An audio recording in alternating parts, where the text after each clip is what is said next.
I'm Dr. Mark Hatala, and today's Psychology Snapshot is all about Freud's Oedipus Complex.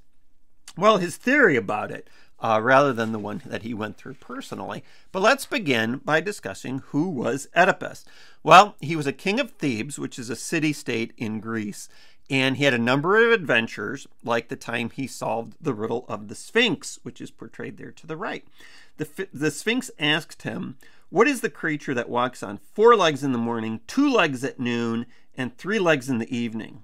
And Oedipus said, "Man," and that made the Sphinx die. Now, Oedipus also killed his father without knowing it was his father, and he married his own mother, Jocasta. Freud had seen the play by Sophocles called Oedipus Rex, Oedipus the King, and he was struck by his feelings on watching the play and how it impacted both ancient and modern audiences.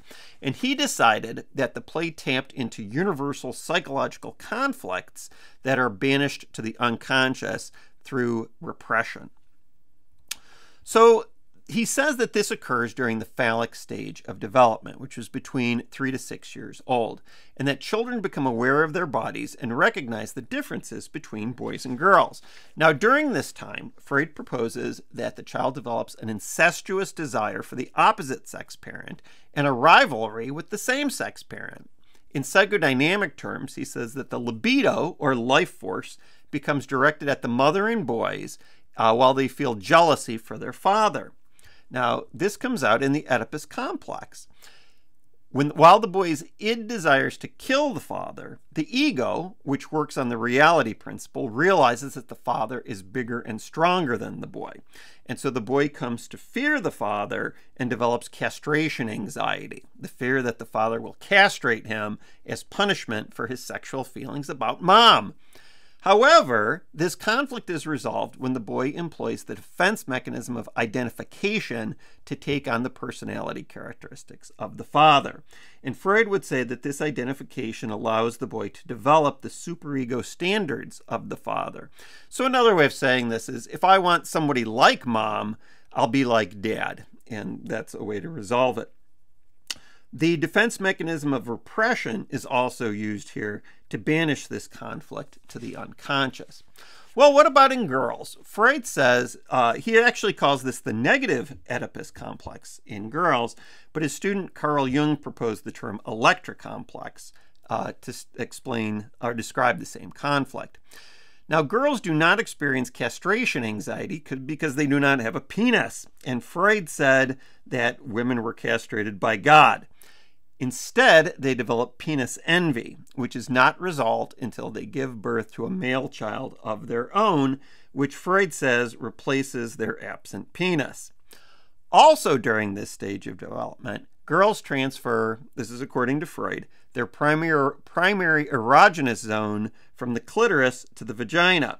Now, Freud thought that the clitoris was infantile and immature, and the vagina was adult, and he also drew a distinction between clitoral and vaginal orgasms, which we might save for another lecture at another time.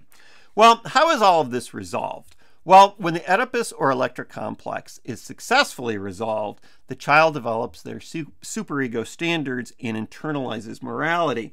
And what this means is that they'll internalize and comply with societal rules rather than just doing things because they fear punishment. And so that's a positive. What about when things don't work out? Well, if there's an unresolved Oedipus complex in boys, that can lead to a man who's overly aggressive, overly ambitious, vain, and a show-off, and we will leave examples out of the mix.